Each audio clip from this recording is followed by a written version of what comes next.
Bueno, esta mañana estamos en la reflexión de la palabra del Señor y hemos estado durante prácticamente más de un mes reflexionando en el libro de los Hechos. Iniciamos con la visión de la iglesia, luego hablamos de los elementos o de las características de una iglesia que se desarrolla y crece, y hablamos que es una iglesia que estudia, una iglesia que comparte, una iglesia que evangeliza, una iglesia que hace misiones, una iglesia que desarrolla sus miembros. Cada miembro es un líder y cada uno debe desarrollar su ministerio público o desarrollar su ministerio como agente evangelizador. Y luego retomamos con los viajes del apóstol Pablo, su conversión, su llamado y luego su viaje. Y estamos casi terminando ya la misión del apóstol Pablo entre los gentiles en su tercer viaje misionero. Y eso nos ha llevado a reflexionar juntamente con el autor de este libro, que ha sido nuestro tema de reflexión, que es el pastor y doctor John Stott, escritor de varios libros, de más de 40, 50 libros escritos, y nuestro libro, que es nuestro libro de reflexión, este librito que ya debe estar en las librerías para comprar, nos ha ido ayudando en reflexionar cada uno de estos temas. Y hoy día vamos a tocar uno de estos temas, y es Pablo prisionero. Vamos a leer la palabra del Señor en Hechos 21:30. Dice: y apoderándose de Pablo, le arrastraron fuera del templo e inmediatamente cerraron las puertas. Hasta aquí Pablo ha retratado a su héroe siempre en la ofensiva, tomando iniciativas valientes para evangelizar buena parte del Asia Menor y de Grecia. Pero ahora lo vemos a la defensiva. Después de los 3 épicos viajes del apóstol como misionero, Lucas pasa a describir 5 juicios que le tocó enfrentar. Primero ante una multitud de judíos, luego ante el Sanedrín, después ante Félix, Festo y el rey Agripa II. Esta parte de la narración ocupa más de 200 versículos en la Biblia. ¿Por qué tanto detalle? Uno de los temas principales del libro ha sido la relación entre judíos y gentiles. Y ahora, entre los capítulos 21 y 23, describe la reacción de ambas comunidades ante el Evangelio. En la narración de Lucas se entretejen los temas de la oposición judía y la justicia romana, y vemos al apóstol cristiano atrapado entre ambas, víctima de una y beneficiario de la otra. Lucas, siendo un excelente investigador, nos documenta la decisión de los judíos de sacarse a Pablo de encima. Había una persecución permanente de los judíos en contra de Pablo, y la meta final era eliminar a Pablo, matarlo definitivamente. La afirmación que hace Lucas de cuando la turba arrastró al apóstol fuera del templo, dice la expresión del verso 30 del capítulo 21 del libro de los Hechos: inmediatamente cerraron la puerta. Era más que un simple hecho. Las puertas cerradas con violencia simbolizaban el rechazo definitivo de los judíos hacia el Evangelio. La estrategia de Pablo de dirigirse a los gentiles se mostraba finalmente justificada. El segundo tema, y en correspondencia con los acontecimientos, es la justicia romana. Lucas presenta a las autoridades romanas como amigables al Evangelio, no como enemigas. Lucas ya demostró de qué manera los magistrados en ejercicio en Filipos pidieron disculpas a Pablo y a Silas por haberlos maltratado. Como en Corintio, Galión incluso se negó a escuchar las acusaciones de los judíos en contra de Pablo, y de qué manera el secretario de la corte en Éfeso declaró inocente a los líderes cristianos y pasó por alto la ira manifestada por las multitudes. Y ahora en Jerusalén, el comandante o tribuno militar Claudio Lisias rescató 2 veces al apóstol de ser linchado por la turba.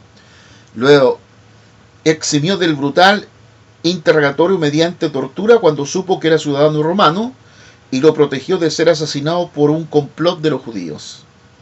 Esta protección de parte de la justicia romana se hizo todavía más evidente durante los juicios de Pablo. Aunque fue juzgado bajo las acusaciones judías, los romanos lo exoneraron. Lo mismo se había visto en los juicios contra Jesús, 3 veces en el caso de Jesús y 3 veces en el caso de Pablo. Una corte judicial los consideró inocentes de los cargos presentados. La legalidad de la fe cristiana quedaba totalmente confirmada. Es interesante porque el apóstol Pablo ya se encuentra en la extensión, en su tercer viaje misionero ya ha tenido una extensión significativa del evangelio en el mundo conocido de la época.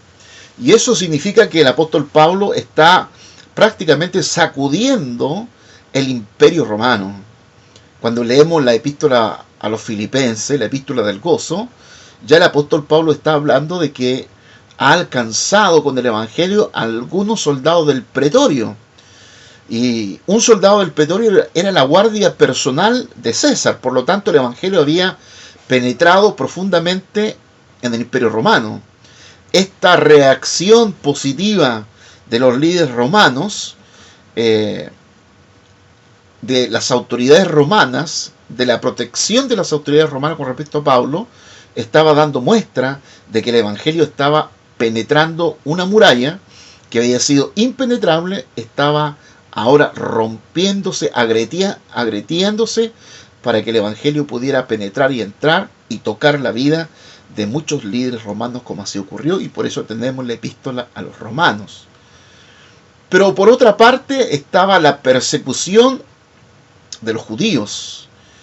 Había un grupito que se había ya juramentado, habían hecho un voto para matar a Pablo, y esto anduvieron por lugar y lugar persiguiéndolo, tratando de acusar con acusaciones falsas, pero de todas maneras no lograron su objetivo final de haber matado al apóstol Pablo. En nuestra tarea y en nuestra misión, al cumplir nuestro ministerio público, como fue el primer año del ministerio del Señor Jesús, llamado el ministerio público, porque es el ministerio donde se da a conocer como el Hijo de Dios. Algunas personas ya abiertamente le dicen que es el Hijo de Dios, que es el Mesías, pero están en ese ministerio público, están todas las semaías, las señales que están respaldando el ministerio del Cristo, el ungido, que ha venido para, como dice Marcos 10:45, no ha venido a ser servido, sino a servir y a dar la vida en rescate de muchos. De igual manera, ese año de popularidad le significó al Señor ser conocido por toda la región de Palestina, del Israel actual. Por esas 5 provincias el Señor anduvo, predicó, enseñó, sanó, liberó y resucitó personas. De tal manera que ese año de popularidad también vino después un año de oposición. Se le opusieron al Señor aquellos que vieron aquella señal y milagro. Luego se levantó un grupo de oposición que hasta último trató de acusarlo con acusaciones falsas y llevarlo a la cruz. Con el apóstol ha pasado casi exactamente igual.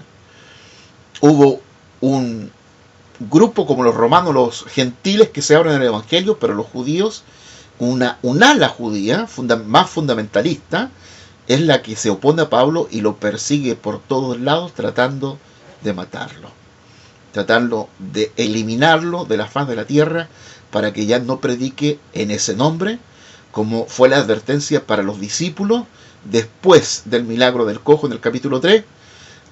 Fueron recomendados a no seguir predicando en ese nombre. ¿Qué nombre? El nombre de Jesús. Por lo tanto, ya tenemos al apóstol Pablo ahora siendo perseguido, pero no dejando de predicar el evangelio. Entendamos nosotros que en nuestro ministerio público, en el ministerio que estamos desarrollando, en la misión que llevamos a cabo, vamos a tener oposición, eso es cierto, pero esa oposición no es por causa de nosotros mismos, no es por causa de nuestra propia persona o personalidad, sino es por causa del Evangelio, por causa de Jesucristo, porque es a Él que predicamos y a Él que servimos. Y debemos tener la valentía de seguir predicando y enseñando a Jesucristo. No importa cuánto nos persigan, no importa cuánta palabra se diga en contra de nosotros mintiendo, cuánta calumnia, dice el capítulo 6 de Mateo, cuando hablen en contra de vosotros mintiendo, os levanten calumnia, gozaos y alegraos porque vuestro galardón en los cielos es grande. Así que, queridos hermanos, animémonos a seguir predicando el Evangelio, no temamos la oposición, no temamos la persecución, porque la sufrió Jesús, la sufrió Pablo, la sufriremos también nosotros. Pero por sobre todas las cosas, seamos fieles en el mandato y en la misión que el Señor nos ha dado. Dios les bendiga y nos vemos mañana.